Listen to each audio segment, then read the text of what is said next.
मित्रों, आज का विषय है जो किस्मत में लिखा होता है वो जरूर मिलता है। तो मित्रों, वीडियो शुरू करने से पहले मेरा आप सभी से अनुरोध है कि आप हमारी कहानी में खो जाएं। उससे पहले हमारे चैनल को सब्सक्राइब करके बेल आइकन अवश्य दबा लें, जिससे हमारी हर वीडियो का नोटिफिकेशन सबसे पहले आप तक पहुंच सके और आप हमारी हर वीडियो से प्राप्त ज्ञान का अपने जीवन में लाभ उठा सकें। तो आइए कहानी शुरू करते हैं। मित्रों, एक नगर में एक वृद्ध व्यक्ति रहता था। वो बहुत अच्छा शिल्पकार था। वो लगभग 80 वर्ष का था। पत्नी और पोते के साथ में वो एक झोंपड़ी में रहा करता था। वृद्ध के पोते का नाम धर्म था। वो 8 वर्ष का था। बचपन में ही उसके माता पिता गुजर गए। तब से दादा दादी ही उसके माता पिता बन गए और उसका लालन पालन किया। धर्म दुबला और कमजोर था। साथ ही बच्चों के साथ में वो खेलता नहीं था और हमेशा दादा के साथ ही रहता था। दादा के साथ पहाड़ों पर घूमता था। वहीं जब शिल्प बनाने के लिए दादा जब पत्थरों को साफ करता था और उनके टुकड़े करता था, तो वो धर्म जो था वहीं आसपास घूमता रहता था और छेनी और हथौड़ा लेकर के छोटी छोटी गुड़ियां तराशता रहता था। धर्म मिट्टी से भी गुड़ियां बनाता था। उन गुड़ियों को दादा को दिखाकर पूछता था कि ये कैसी हैं। वहीं गुड़िया को देख कर के दादा कहते थे, बेटा तुमने बहुत अच्छी गुड़िया बनाई है। तुम आगे चलकर बड़े होकर के बहुत बड़े शिल्पकार बनोगे। और फिर ऐसा कहकर के वृद्ध व्यक्ति जो था अपने पोते धर्म के गालों को चूम लेता था और मन ही मन में सोचता था कि कभी ना कभी मेरा पोता बहुत बड़ा शिल्पकार बनेगा और एक दिन ये राजा भी बनेगा। वहीं उस वृद्ध की पत्नी वृद्ध की बातों को सुनकर के आश्चर्यचकित होती थी और फिर पूछती थी कि तुम हमेशा कहते हो कि तुम्हारा पोता बड़ा शिल्पकार बनेगा, तो ये तो हमारा जातिगत पेशा है, इसमें आश्चर्य की क्या बात है। लेकिन एक बात समझ नहीं आती, तुम कहते हो कि ये राजा भी बनेगा, तो बताओ राजा कैसे बनेगा। और फिर अपनी पत्नी की बात को सुनकर के वो वृद्ध व्यक्ति कहता था कि समय साथ देने से बनेगा, समय का इंतजार करो, समय कुछ भी करा देता है। जो किस्मत में लिखा होता है वो जरूर मिलता है। मुझे पूरा भरोसा है कि मैंने अपने पोते के अंदर अच्छे संस्कार डाले हैं और एक दिन वो राजा जरूर बनेगा और मेरा नाम करेगा। इस प्रकार उस वृद्ध व्यक्ति की बात को सुनकर के उसकी पत्नी अपने धर्म को गोदी में लेकर के बहुत ही खुश होती थी और हंसती थी। वहीं उसे सुलाने के लिए गीत भी गाती थी, कहानियां सुनाती थी। वहीं धर्म कहानियां सुनते समय कई सुंदर दृश्यों की कल्पना करता रहता था और उन दृश्यों को शिल्पों के रूप में तराशना चाहता था। वो सुबह दादा के साथ पहाड़ों पर पहुंचता था और उसी काम पर लग जाता था। क्षण मात्र के लिए भी वो विश्राम नहीं लेता था। झटपट गुड़ियों को तराश कर दादा को दिखाता था और फिर वो दादा जो थे उस बच्चे को शाबाश देते थे। उधर उस राज्य का जो राजा था उसकी इकलौती बेटी थी और उस लड़की का नाम जो था बुद्धि था। वो बुद्धि नाम की राजकुमारी 6 बरस की थी। राजा हर बरस अपनी बेटी बुद्धि के जन्मदिन के संदर्भ में पूरे नगर में दावत देता था। पिछले 5 सालों से बड़े पैमाने पर प्रीति भोज चल रहा था। उस प्रीति भोज के लिए मंत्री एवं सामंत राजाओं को न्योता देकर आनंदित होना राजा की आदत थी। वहीं हर बरस की तरह इस बार भी राजा ने प्रीति भोज का आयोजन किया और अपनी बेटी बुद्धि के जन्मदिन को वो त्योहार जैसा मना रहा था। वहीं वो वृद्ध जो था थोड़ा बहुत रसोइये का काम भी कर लेता था। वहीं रसोइयों को सहयोग देने के लिए पिछले 5 सालों से वो वृद्ध जो था राजा के राजभवन में हर बार आता था, क्योंकि उस वृद्ध ने मात्र शिल्पी के रूप में ही नहीं रसोइया के रूप में भी अपना नाम कमाया था। इसलिए राजा जो था उस वृद्ध शिल्पकार को अपने यहाँ जरूर बुलाता था। चूंकि थोड़ा बहुत धन कमाने के लिए वो वृद्ध जो था रसोई का काम भी किया करता था। शरीर सहयोग न देने पर भी पत्नी और पोते के पोषण के लिए वो हमेशा प्रयास करता रहता था। वहीं पोते के साथ में वो वृद्ध जो था राजभवन में पहुंचा था, क्योंकि उसका पोता धर्म जो था रसोई में सहयोग तो नहीं दे सकता था क्योंकि वो छोटा था, लेकिन थाली साफ करना, बर्तन मांजना, काटी गई सब्जियों को रसोइयों को देना और पकाए गए पकवानों को ढंग से मेज पर रखना आदि छोटे मोटे काम में वो हाथ बटाता था। इस प्रकार वृद्ध व्यक्ति सोचता था कि मेरा पोता धर्म थोड़ा बहुत भी हाथ बटाएगा तो मेरे काम में सहायता मिलेगी और इसी उद्देश्य से वृद्ध भी अपने पोते को साथ में लेकर आया था। क्योंकि जो धर्म था वो ढंग से काम करता था, क्योंकि उसके दादा ने उसके अंदर अच्छे संस्कार डाले थे। इस प्रकार राजा के राजभवन में जन्मदिन की तैयारियां शुरू हो गईं और खाना पकाया गया। उधर चौपाल की मेज पर धर्म जो था थालियों को ढंग से रख रहा था। मेज इस छोर से उस छोर तक लगी हुई थी और इस ओर से उस ओर तक बैठकर खाने की सुविधा थी। वहीं जिस समय पर धर्म जो था थाली को एक एक करके जब मेज पर सजा रहा था तो उसने वहां पर रखी हुई कुछ गुड़ियों को देखा। उसमें बाग की गुड़िया, पुरानी गुड़िया, संगमरमर की गुड़िया आदि कई प्रकार की वहां गुड़ियां लगी हुई थीं। चूंकि उसमें एक गुड़िया की दाढ़ टूटी हुई थी और फिर ऐसा देख करके धर्म को अच्छा नहीं लगा और वो कहने लगा, अरे इस गुड़िया की तो दाढ़ टूटी है और दाढ़ टूटा हुआ बाघ बिल्ली के बराबर होता है। और ऐसा सोच करके धर्म जो था वो हंसने लगा।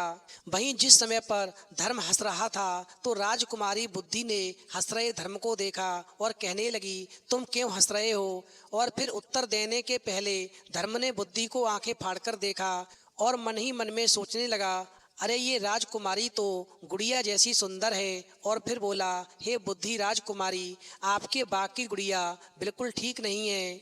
तो राजकुमारी बुद्धि कहने लगी, अच्छी नहीं है तो यहाँ क्यों रखी है? मैं इसको निकाल करके अभी फेंक देती हूँ।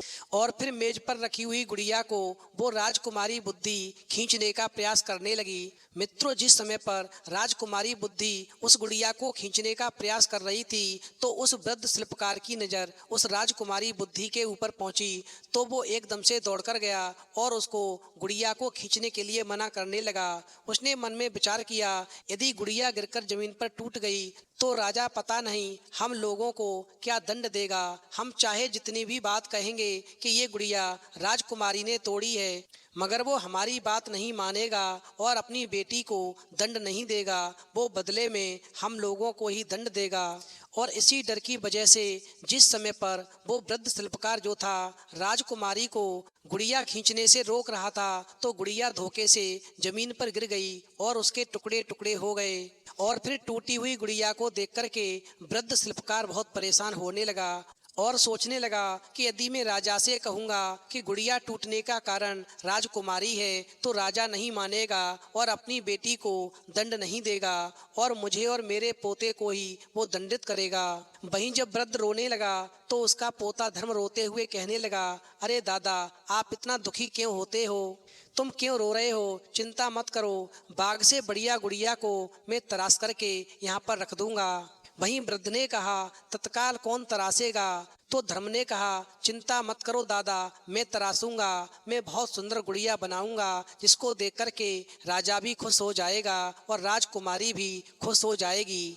मित्रों, उधर जब राजकुमारी बुद्धि को ये मालूम पड़ा कि ये धर्म शिल्पकार भी है तो वो कहने लगी, तब तो तुम मेरे चित्र को तराशना, तुम्हें गुड़िया बनाने की जरूरत नहीं है, अब तुम मेरा चित्र बनाओ। वहीं राजकुमारी बुद्धि की बात को सुनकर के धर्म कहने लगा, ठीक है राजकुमारी, मैं तुम्हारा ही चित्र बनाऊंगा। फिर तो राजकुमारी का चित्र बनाने के लिए वो धर्म जो था राजकुमारी बुद्धि का हाथ पकड़ करके एक तरफ को ले गया। उधर जब वृद्ध ने देखा तो कहने लगा, नहीं बेटा, ऐसा मत करो, राजा के देखने पर सब गड़बड़ हो जाएगा। मगर धर्म जो था दादा के कितना मना करने पर भी वो नहीं माना और रसोई घर के पीछे राजकुमारी बुद्धि का हाथ पकड़कर ले गया। वहीं रसोई घर से राजकुमारी को धर्म का ले जाना रसोइयों ने देख लिया और सोचने लगी, ये क्या हुआ क्या हुआ। और फिर इस प्रकार से पूछते हुए उस वृद्ध को चारों तरफ से लोगों ने घेर लिया। वहीं जो कुछ भी हुआ था, जो भी सच बात थी, उस वृद्ध व्यक्ति ने सब लोगों को बता दी जो कार्यक्रम में आए थे। वहीं वृद्ध व्यक्ति की बात को सुनकर के कार्यक्रम में आए सभी लोग कहने लगे कि तुम्हारा पोता धर्म राजकुमारी की प्रतिमा तत्काल तराश सकता है। अरे हमें ऐसा तो असंभव लगता है। यदि तुम तराशने की बात करो तो हम समझ सकते हैं कि राजकुमारी का चित्र तुम बना सकते हो। सोचो, उधर सभी प्रीत भोज के लिए सन्नद्ध हो रहे हैं। राजा के आने के समय वहां कोई गुड़िया नहीं होने से प्राण संकट की स्थिति होगी। वहीं वृद्ध व्यक्ति कार्यक्रम में आए हुए व्यक्तियों से कहने लगा, अरे धर्म तरासेगा या नहीं तरास सकेगा ये मैं नहीं कह सकता, लेकिन मैं तत्काल किसी भी प्रकार की गुड़िया को नहीं तराश सकता हूँ, क्योंकि मेरे हाथ पैर नहीं चल रहे हैं, क्योंकि मैं बूढ़ा हो गया हूँ। और फिर उस वृद्ध ने दीवार से सटकर अपनी आंखें मूंद लीं। वहीं रसोई घर के पीछे टूटा हुआ एक संगमरमर का स्तंभ 2 टुकड़ों में पड़ा हुआ। धर्म ने उसमें से एक टुकड़ा लिया और उसे सामने खड़ा कर दिया, और फिर पेड़ की छांव में बैठ कर के वो राजकुमारी बुद्धि के चित्र को बड़ी ही तेजी से तराशने लगा। वहीं विशाल ललाट, बड़ी बड़ी आंखें, कली जैसी नाक, लाल रंग के होठ और गोल चंद्र बिंब जैसा राजकुमारी बुद्धि का मुख बना दिया। उधर जिस समय पर धर्म उस राजकुमारी बुद्धि का चित्र तराश रहे थे, उसी समय पर उसके दादा जो वृद्ध थे, बड़े शिल्पकार रहे थे, वो एकटक अपने पोते को देख रहे थे। उधर राजकुमारी बुद्धि का सुंदर सा चित्र आधे घंटे के अंदर धर्म ने तैयार कर दिया। और फिर जब राजकुमारी बुद्धि का चित्र बनकर तैयार हो गया और जब सबने देखा तो उसकी खूब तारीफ की। वहीं सभी ने कहा कि ये तो काफी बढ़िया है। और फिर राजकुमारी बुद्धि अपनी प्रतिमा को स्वयं देख करके फूली नहीं समाई और उसको चूमती रही। इतने में ही सखियां जो थीं राजकुमारी बुद्धि को ढूंढते हुए कार्यक्रम में पहुंच गईं। इधर दावत का इंतजाम पूरा हुआ। मंत्री एवं सामंतों के साथ में राजा भी वहां पर पहुंच गया। वहीं मेज पर रखी हुई प्रतिमा को देख करके सभी एकदम से आश्चर्यचकित रह गए। वहीं राजा ने भी जब अपनी बेटी की प्रतिमा देखी तो एकदम से आश्चर्यचकित रह गए और कहने लगे, मेरी बेटी की इतनी सुंदर प्रतिमा किसने बनाई है? जो भी इस प्रतिमा को बनाने वाला कारीगर है, उस कारीगर को मेरे सामने उपस्थित करो। उधर राजा की बात को सुनकर के वो वृद्ध व्यक्ति जो था डर के मारे कांपे जा रहा था। पता नहीं राजा क्या दंड देगा, हम लोगों को क्यों बुला रहा है। इस प्रकार जब वृद्ध व्यक्ति अपने पोते धर्म को लेकर के राजा के दरबार में पहुंचा तो राजा ने पूछा, तुम्हारा नाम क्या है? तो उसने उत्तर दिया, महाराज मेरा नाम धर्म है। फिर राजा बोला, क्या वो तुम ही हो जिसने इस प्रतिमा को तराशा है? तो धर्म बोला, जी महाराज, मैंने ही आपकी बेटी राजकुमारी बुद्धि की प्रतिमा को तराशा है। तो राजा कहने लगा, अरे बेटा, इतने छोटे पर तुमने इतनी महान विद्या कहाँ से सीख ली? तुम्हारे गुरु कौन हैं? तो धर्म कहने लगा, महाराज मेरे गुरु मेरे दादा हैं और अपने दादा के पास ही रह कर के मैंने प्रतिमाओं को तराशना सीखा है। वहीं मुझसे भी बढ़कर मेरे दादा और अच्छी तरह प्रतिमाओं को तराशते हैं। उधर वो वृद्ध व्यक्ति कहने लगा, नहीं नहीं महाराज, मुझसे अच्छी प्रतिमा तो मेरा पोता धर्म ही तराशता है, जिसने आपकी बेटी बुद्धि के चित्र को तराशा है। वहीं जन्मदिन के संदर्भ में राजकुमारी को वो अद्भुत उपहार दिया गया और फिर राजा ने प्रतिमा बनाने वाले धर्म को अपने बगल में बिठा लिया और दूसरी तरफ अपनी बेटी को बिठा लिया और अपने पास में बिठा करके उन्हें खाना खिलाया। वहीं वृद्ध व्यक्ति जो था देख करके बहुत ही खुश हुआ कि मैंने सोचा था कि मेरा बेटा एक दिन राजा जरूर बनेगा। आज ये राजा के पास में बैठ कर के देखो खाना खा रहा है। इस प्रकार से समय धीरे धीरे बीतता गया। वहीं 10 वर्ष के बाद में धर्म सुंदर युवक बन गया। उधर राजकुमारी बुद्धि भी अत्यंत सुंदरी हो गई।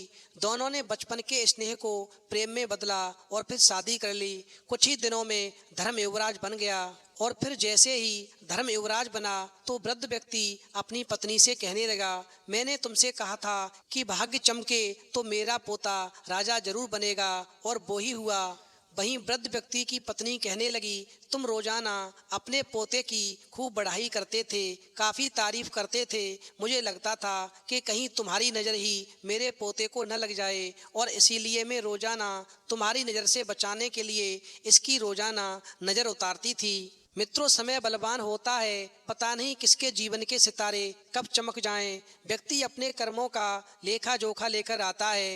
इंसान जैसे कर्म करता है उसे उसका फल अवश्य मिलता है। ईश्वर के घर में देर हो सकती है मगर अंधेर नहीं होती। इंसान को सपने जरूर सजाने चाहिए। जो इंसान सपने सजाता है एक दिन उसके सपने अवश्य पूरे होते हैं। बस केवल इंसान को कर्म करना चाहिए। तो मित्रों, इस कहानी से ये सीख मिलती है कि जिस प्रकार से धर्म नाम के बच्चे ने मेहनत करके और एक राजा का पद हासिल किया, तो भाग्य में जो लिखा होता है वो जरूर मिलता है, बस अच्छे और समय के हिसाब से कर्म करने की ज़रूरत है। तो मित्रों, यदि आपको वीडियो पसंद आई हो तो प्लीज़ आप हमारे चैनल को सब्सक्राइब करें और वीडियो को अधिक से अधिक शेयर